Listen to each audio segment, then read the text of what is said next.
What is going on, you guys? So, X-Wing 2.0, big stuff. Basically, the entire Rebel conversion kit has been spoiled, and it's been posted on Facebook. It's all over. So we're going to go kind of through it. I'll put a link to this in the description below so you can go check it out. But pretty cool. So I'm just kind of running through this. There's a lot of stuff to go through here. There is another round of the giveaway starting right now. So if you'd like to win an expansion of your choice in the form of a $20 Cool Stuff gift card, all you have to do to enter that giveaway is become a subscriber and leave a comment on this or one of my videos. It's as simple as that. And it should help offset the cost of getting into 2.0. So I think we've already seen Wedge. Garvin Drace, I think we've already seen him. So some of the stuff is stuff that we've already seen before. I think we've already seen Biggs. Some of the, I'm not really going to spend too much time on the generics. I don't know if we've seen Dutch yet. Some of these are a little blurrier than others, but yes. So it looks like Dutch allows the other ship that gets the target lock to ignore range restrictions, which is kind of cool. So Dutch has got a little buff there. Horton was always my favorite Y-Wing pilot from 1.0. When you perform an attack, you may reroll one attack die for each other friendly ship at 0 to 1 of the defender. So a little different, but still not bad. Let's see, and we got some other stuff there. Jake Farrell is interesting. It's similar, but it's different. So you've got the barrel roller boost, and then a friendly ship at 0 to 1 can perform a focus action.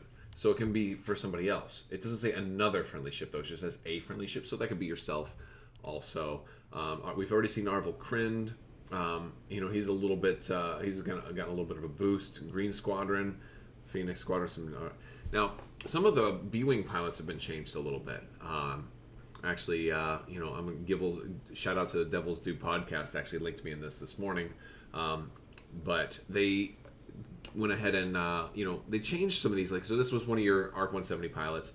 While you defend or perform an attack, if you're stressed, you may reroll up to 2 of your dice. This seems very similar to Ibtisam, although that was only 1 die reroll. And then we've got Ten Numb, who's been changed. While you defend or perform an attack, you can spend 1 stress token to change all of your eyes to evades or hits.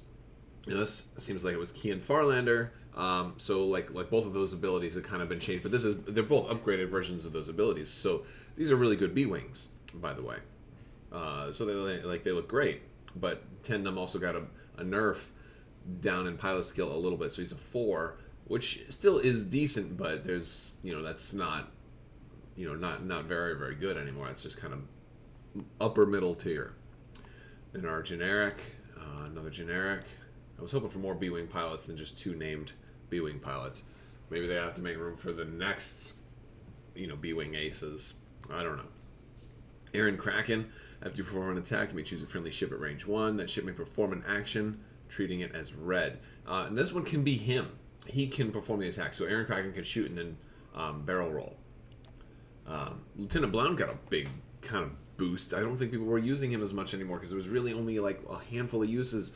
While you perform a primary attack, if there's at least one other friendly ship at range 0 to 1 of the defender, you may roll 1 additional attack die. So that's pretty cool. It makes him have 3. Liking that. You got your generics, okay.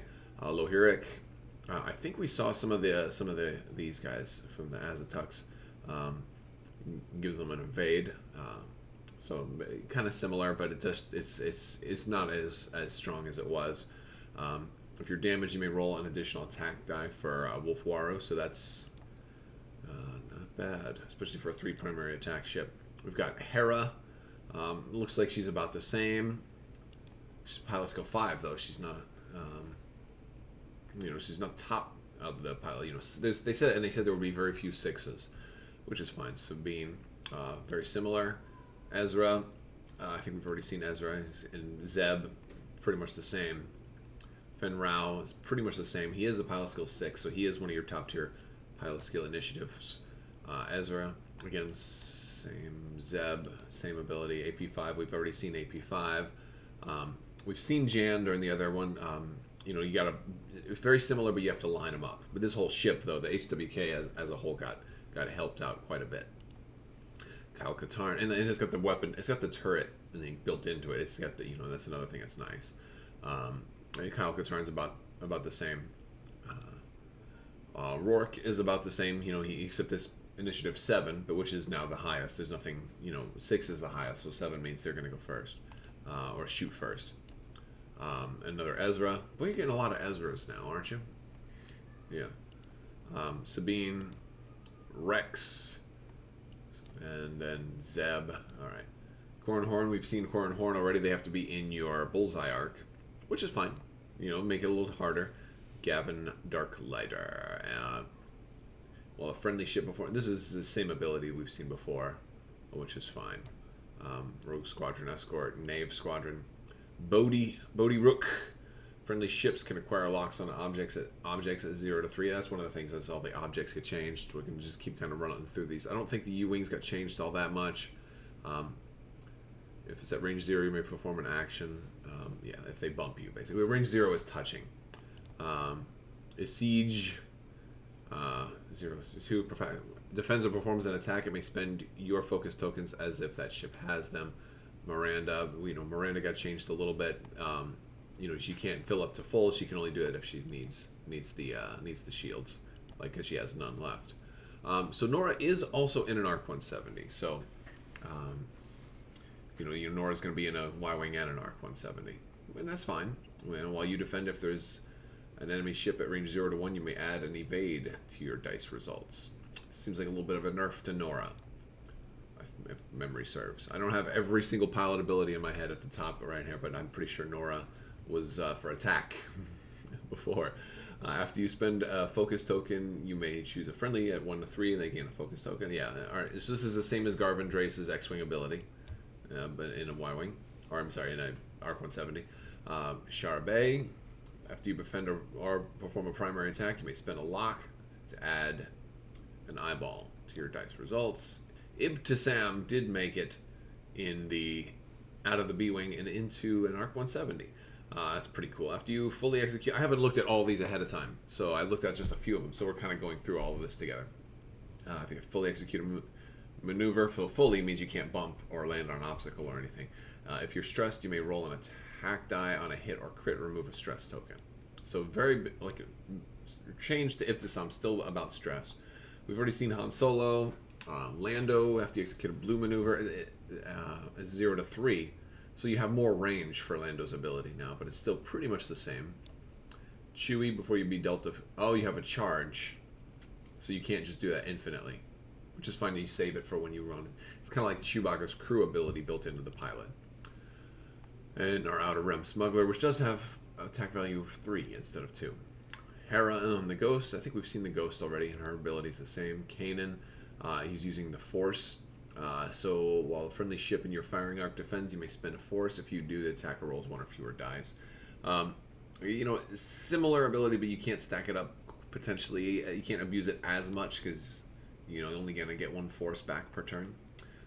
Chopper. Jam tokens. Lothal Rebel, you're generic. Dash Rendar, we've already seen Dash. He just ignores obstacles. 1, he moves, which is good. But not necessarily when he shoots. Lebo's been changed a little bit. After you defend or perform an attack, if you spent a Calculate token, gain a Calculate token. Wild Space Fringer. Fringer? What's a Fringer? I think they just made that word up. It reminds me of Cringer from Masters of the Universe. Listening Device. It's one of our conditions. During the system phase, if the enemy ship with the Informant upgrade is at range 0-2, flip your dial face up. Suppressive Fire. That's the Captain Rex one. Let's see. We'll go through. A couple of them are upside down, and I think they're I'm going to skip through all the upside down ones because that's confusing. There we go. So Trick Shot. While you perform an attack that is obstructed by an obstacle, roll 1 additional attack dice. That one's pretty much the same. Advanced Sensors, pretty much the same as we've got now. I think we've already seen that. Collision Detector. While you boost or barrel roll, you can move through and overlap obstacles. After you move through, you may spend a charge to ignore its effects. So similar, but not infinite. And that's a lot of the stuff they didn't want it to be infinite. Fire Control Systems. If you have a lock on the defender, you can reroll an attack die. If you don't, you cannot. If you do, you can't spend your target lock. So this is just kind of giving you the ability to keep it. So this just goes great with its high advanced, basically. Heavy Laser Cannon. We've seen that already. A veteran tail gunner. Now this is the new gunner upgrade. You can see the icon is different, and this is only out of the rear arc. After you perform a primary attack, you may perform a bonus primary attack out of the rear arc. Good stuff. And this is taking a lot of those ships that could do, that front and rear, and just kind of consolidating it into here by the tail gunner. I think it'll help keep the ship cost down while giving you the option to put that tail gunner in there. I like this one. The veteran turret gunner. After you perform a primary attack, you may perform a bonus turret attack using a turret you did not already attack from this round. So the idea here is this isn't going to work on something like the HWK that just has a single turret arc, because that's the only arc you have. It'll work on a double turret arc, or somebody who's got like multiple arcs, like a primary out the front and a turret from one of the other 3 quadrants or something like that. So I think this would work on the Falcon. This would work on like the Shadowcaster, things like that. But you have to have the ability to move your turret. So you couldn't just put this on a ship that didn't have a turret. Chopper. Chopper looks interesting. Chopper's got 2 different actions on him. He's exclusive to Rebel only. Spend a non-recurring energy or a charge from another equipped upgrade to recover a shield. Or you can have him spend 2 shields to recover a non-recurring charge on an equipped upgrade. So it seems like he's just cannibalizing stuff, and you can use him multiple different ways. So he seems very cool. I'm not in theory crafting too much on these because there's just so much to get through. R2, a charge after you reveal your die, you can spend a charge and gain a disarm token to recover a shield. Just a solid regular shield regen. But you don't get to attack if you do that. Sometimes that's fine. Sometimes that is fine. R3 Astromech, you can maintain up to 2 locks. Each lock must be on a different object. After you perform that, you may acquire a lock. So, okay. R4 Astromech, decrease the difficulty of your speed 1 to 2 basic maneuvers, and they've outlined basic maneuvers. So this isn't this way. And this is smart because this way it doesn't end up messing with your Signor's loop, because the B-Wings, for example, have that new speed 1, which is great.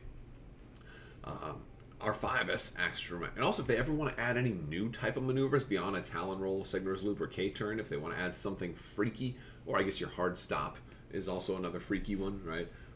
Or backwards moves and stuff like that. Those are all non-basic. So if they ever want to add some other type of move, which I can't even fathom right now, R5, you can repair damage cards. We've already seen that one. Let's keep going. Cloaking Device. We saw this one already, but now what this is telling me, if this is just the Rebel conversion kit, that means because we can't see the upgrades that come on all the ships, that means Rebels are gaining access to the illicit slot. We've got contraband cybernetics, and so we're going to see every illicit that's not restricted to, that is basically available to Rebels right here. So we're not going to see like the scum only illicits. But yeah, it's got 1 charge, and if you do until the end of the next round, you can perform actions and execute red maneuvers even while stressed. Dead Man Switch. After you're destroyed each other ship. Yeah, that sounds good. Sounds good. Feedback Array. Before you engage, you may gain 1 ion token and a disarm token. If you do, each ship at range 0 suffers 1 damage. So this is not ship. Yeah, it's not bad. It's everybody you touch. That's not bad. It seems like it'd be good on a huge ship. And it seems like the Falcon's going to be, and it's probably in here. Like I said, I haven't gone through all of these. I've only looked at a couple of them. So we're doing this kind of, at the same time. Before you'd execute a maneuver, you may spend a shield if you execute the inertial dampeners. So basically it costs a shield to be able to do inertial dampeners now. Okay, that's not bad. Rigged cargo chute. Spend an energy to drop the cargo. Yeah, okay. Medium or large. Again, that's kind of new. A new thing there is medium or large. The bomblet generator, even though we don't have the Skurg available to Rebels anymore, you still can use the bomblet generator. We've got our Connor nets. We've got proton bombs. We've got proximity mines. This card's energy cannot be recovered. Yeah, that's this new thing here. I guess that's fair. Because anytime something says cannot, that trumps it, right? It trumps something else that says, oh, recharge this one. During the system phase, you can spend that to drop that. Seismic charge, okay. Ablative plating. Before you would suffer damage from an obstacle or from a friendly bomb detonating, you may spend a charge. If you do, prevent 1 damage. I like that. Advanced slam. After you perform the slam action, you may, if you fully executed the maneuver, you may perform a white action on your action bar, treating it as red. That's not bad. It's on your action bar. So it's about the same as it was after the errata. Electronic baffle. During the end phase, you may suffer a damage to remove a red token. Oh, a red token. That's a new thing. It can be any token. Engine upgrade, we've seen this already, has to go on somebody that has the red boost, so you can't just put this on any old ship to give it boost. They have to already have the ability to red boost, and it just turns it white. Hull upgrade, pretty simple. Munitions Failsafe, when you perform a torpedo or missile attack after rolling attack dice, you may cancel all dice results to recover the energy you spent as a cost for the attack. So if you don't like the roll, you'll be like, no, scrap it, send it back. Basically, your torpedoes now have remote control where they can come back and reload. Shield upgrade, pretty simple. Static discharge vanes, or force lightning. If you gain a jam or iron token, you may choose another ship, and you can gain a stress token to transfer one of those to that ship. Stealth device. When you defend, if your energy is still active, roll a defense die. After you suffer damage, lose the energy. So this way you don't have to worry about flipping cards, because there was some confusion. We're like, well, what if I lose a card, but it's a flipped card? Does it just flip over? That makes sense. While you obstruct an enemy's attack, the defender rolls 1 additional defense die. Makes sense. Medium or large ships. It's nice that mediums can do that. Ghost. That means you can actually have a medium block for a bigger ship, a large. And the Ghost, we've seen the Ghost. Falcon gives it evade. And while you defend, if you're evading, in other words, if you're evading means if you have the evade token on you, you get to reroll. So that's even better than the old Falcon title. We've seen the Moldy Crow already. It's pretty much the same. But this also gives you a front arc primary weapon of value 3. So maybe in this case you could take that gunner if it has the upgrade slot. Outrider. I think we looked at that one already. So let's see. While you perform an obstructed attack, the defender rolls 1 fewer defense dice. And then after you fully engage a maneuver, if you move through an overlapped an obstacle, you may remove one of your red or orange tokens. We've seen the Phantom. This is one of those configurations.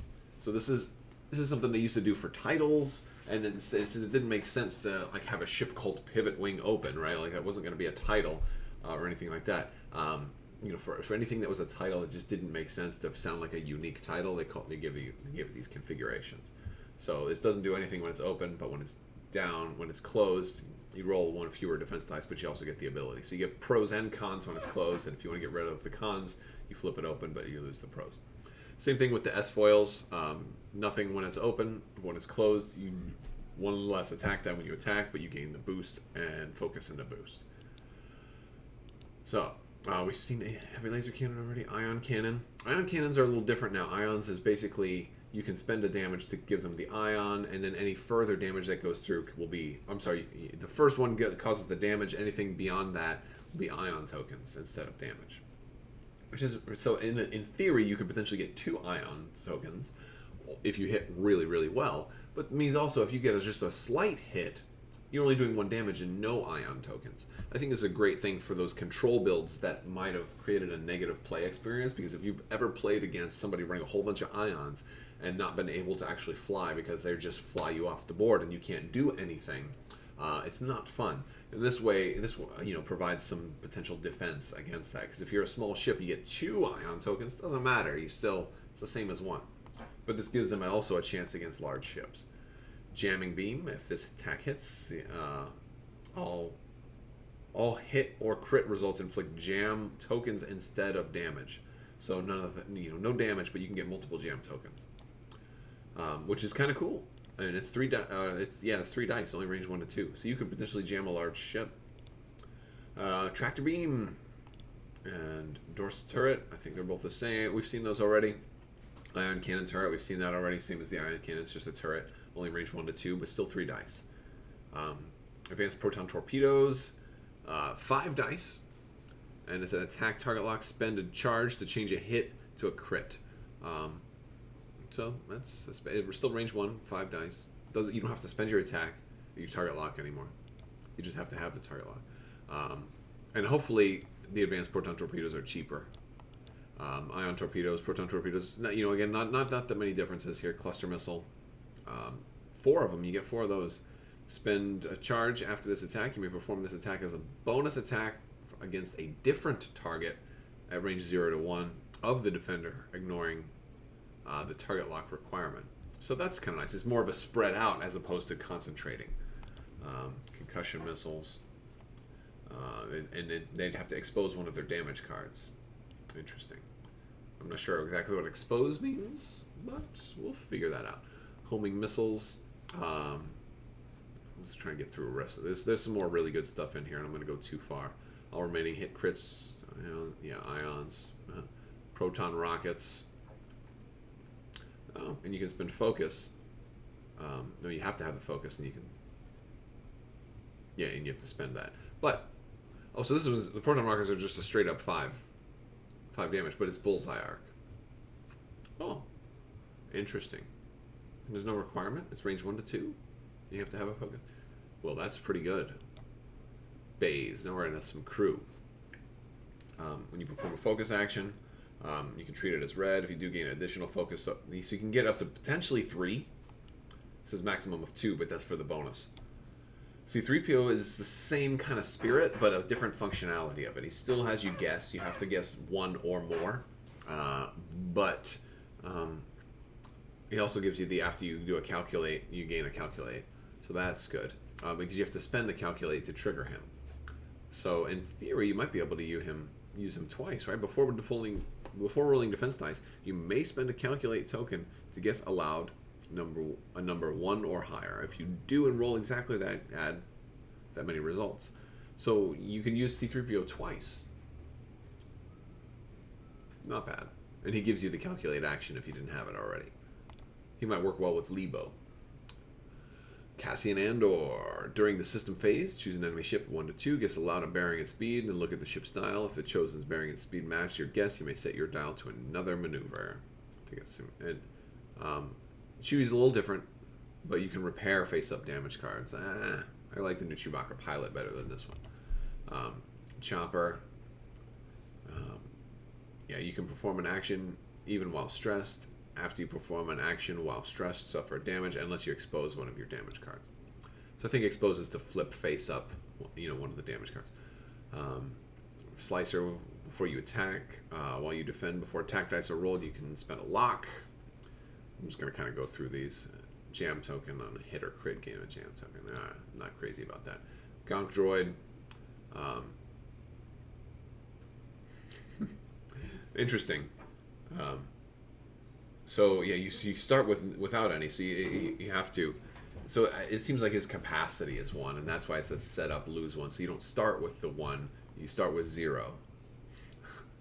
A little bit complicated, but I guess that just factors into it. Hera Syndulla. Red moves even while stressed. If you do a red maneuver, if you have 3 more stress tokens, remove a stress token and suffer damage. So can't keep doing red maneuvers forever without taking some damage from it. Jyn Erso. That almost looks like a movie photo. That's a really good painting. It's good art. If a friendly ship at range 0 to 3 would gain a focus token, it may gain an evade token instead. Kanan gives you a force. Friendly ship at 0 to 2 fully executes a white maneuver. You may spend a force to remove a stress token. Similar. It can be yourself as well. Lando, roll 2 dice. Yeah.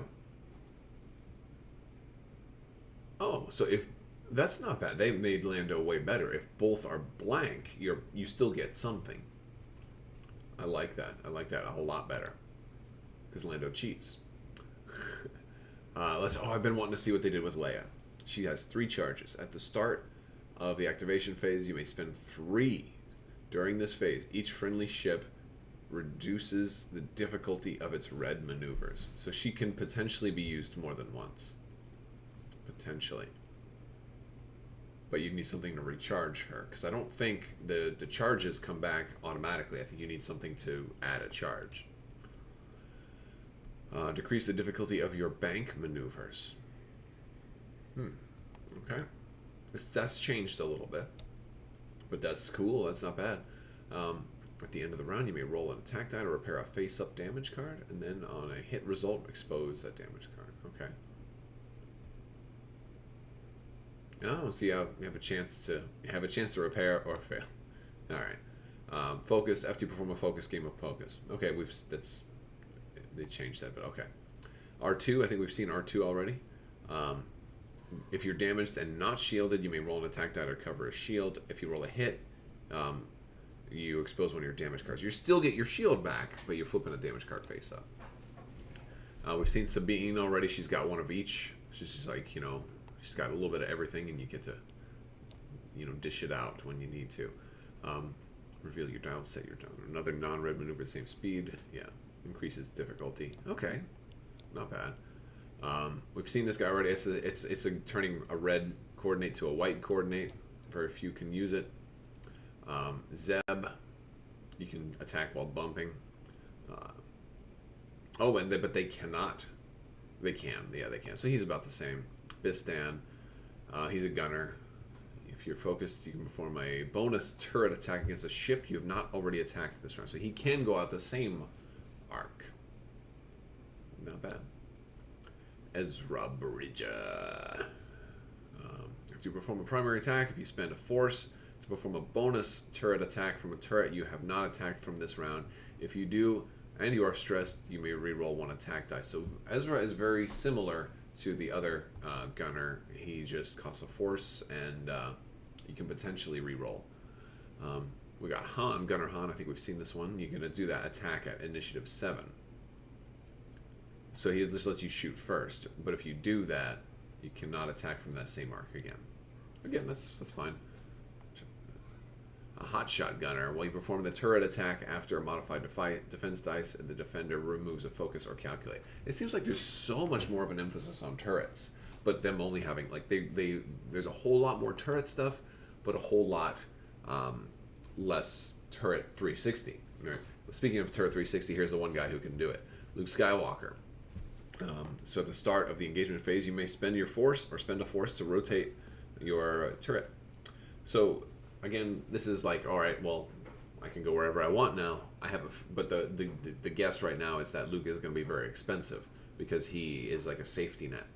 And a lot of people were thinking Luke Skywalker was completely invalidated the whole point of them even doing this. And and it was talked about on the X-Wing forums, and I have to agree. He's really not, because for one, he's in that slot. So there's a lot of competition for the gunner slot already. So he's taking up your slot. And then for two, he's probably going to be expensive.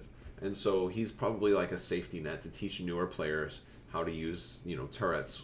And then once you get better, you can swap, Luke out for Bistan or something like that, and then have way more advantage for lining up your shots correctly.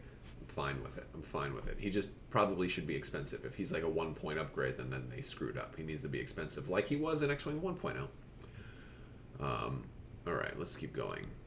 Skilled Bombardier. If you would drop a bomb or launch a device, you may use a template of the same bearing with speed 1 higher or lower. And we got some of the new pilots. We got Nora Wexley in her Y-Wing. So if she's defending, if there's an enemy, if the enemy's close, she can add an evade to our dice results. Yvonne Verlaine from the Leia comic. She's in a Y-Wing. At the start of the engagement phase, spend a focus token to choose a friendly ship at range 0 to 1. If you do, well, that ship rolls 1 additional defense die while defending until the end of the round. So she's good support. But I suppose that could be herself, too, because it doesn't say other friendly ship. And you got Thane in an X-Wing, which is nice. When you perform an attack, you may... I'm trying to turn my head this way because the light is hitting it on the photograph. But yeah, you may look at the defender's face-down damage cards, choose one and expose it. That's not bad. So he can kind of flip those cards up. I do want to say, this picture is also pretty interesting. You're seeing all these dials behind it. And when you get your conversion kits, you know what you're going to have? In addition to all this stuff, you're going to have really sore thumbs and fingers. Because trying to punch all of those, you're going to have so many. You're going to have 60-something little punch kits to punch in. you're gonna have such sore fingers trying to assemble all those little movement dials. So just do it in waves. Like pick a build that you want to fly and only do those, and just rest and take your time. You don't need to punch 1,000 new movement templates right away. You don't need to do it. You can just relax because you're not gonna be able to do anything. You're not gonna be able to hold a fork and eat. You won't be able to hold a taco because your fingers are gonna hurt so bad. All right, so crack shot. We've seen that already. They have to be in your bullseye arc. Daredevil, well, if you do a white boost, you may treat it as red to use the hard template. This one is small ship, and you have to have the white. Okay, fair enough. Debris Gambit, this gives you the red evade. While you perform a red evade action, if there's an obstacle at range 0 to 1, treat this as white instead. It's not that great. You used to be able to get lots of evades, and now you only get one. Elusive. While you defend, you may spend a charge to re-roll a defense die. After you fully execute a red maneuver, recover one. So this one is kind of nice. I like that. This is one that lets you recover. Expert Handling, again, just like Engine Upgrade, turns a red boost to white, only for those ships that have a red boost. Intimidation. Anybody at range 0 defends. It rolls 1 fewer defense die. So if you bump somebody, this again good for Arvel Krind, right? Juke. While you perform an attack, if you're evading, you may change one of the defenders' evades to an eyeball. Similar, same thing we've seen before. When you defend or attack, if there's nobody at range 0 to 2, you can spend a charge to re-roll one of your dice. So there it goes. Marksman, while you perform an attack, if the defender's in your primary, we've seen that one already. While you perform the forward arc attack, if you're not in the defender's firing arc, the defender rolls 1 fewer defense dice. Pretty similar. Predator just gives you 1 die, but they have to be in your bullseye arc. So it's harder to use Predator now, but it's fine. And it's only primary only. Saturation, I like this one a lot. So I'm going to talk about this one for a little bit. Saturation Salvo. While you perform a torpedo or missile attack, you may spend a charge from that upgrade. If you do, choose 2 defense dice. The defender must re-roll those defense dice. So this is restricted by people who have the reload function. Basically, it seems like most of the torpedoes now have like 2 charges. So this is like a way for you to like fire like 2 shots at once. And I've been wanting a way for you to just say, all right, unload everything. Because I was saying, like a year or 2 ago that would make... There was a big thing in X-Wing 1.0 for a while where ordnance wasn't seen as being valuable. And I was of the mindset, well, let's allow like a TIE bomber that's got 2 missiles and 2 torpedoes, because they never get to fire them all before they die. Let's let it have 1 great shot. Like fire everything. If you want to spend 50 points on a TIE bomber, then let's actually, have a chance to actually kill somebody with it. And this is kind of like doing that without it being overpowered. And the idea here is you're making 1 missile more likely to hit because you're firing 2. So I think you're here, but I'm going to fire 2, so we're going to go here. So they're not both going to hit you, but I have a higher chance of 1 actually hitting you and hitting you good. So I like it. I like it a lot. Selfless, if you're really close, you can suffer a crit damage to cancel a crit damage from somebody else. Squad leader, you can give somebody else an action, but they have to use the same type of action that you have. Swarm tactics, just a friendly ship at range 1. If you do, the ship treats its initiative equal to yours until the end of the round. Combine that with Rourke's ability, you can do some cool stuff. And I think we're back at the beginning again. So a lot of stuff we went through. There's a lot of ships in here. There's a lot of new stuff in X-Wing 2.0. I feel like there's a lot less upgrades, though, because maybe it's because we're only looking at the stuff that's, that the Rebels can use. So the other, like Scum's going to have a lot more elicits because they're going to be Scum-only elicits. The Empire's going to have a lot of stuff that's Imperial only. So pretty interesting. The big thing that had a lot less stuff was titles. There's a lot less titles because you have those configurations. And we'll get more of that stuff eventually as new things eventually come out. But you're getting a whole lot for a brand new game.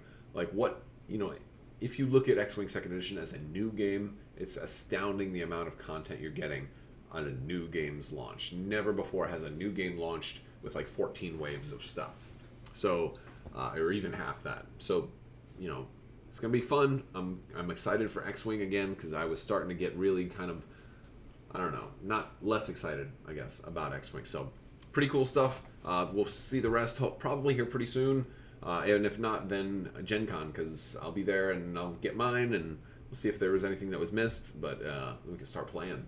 So that'll be a lot of fun. Thank you guys so much for watching. If you like this video, go ahead and give it a thumbs up. Let me know what you think down in the comments below. Check out Crabbok.com. Check out my Discord. And I just appreciate it, guys. Thank you so much for watching, and have a great day.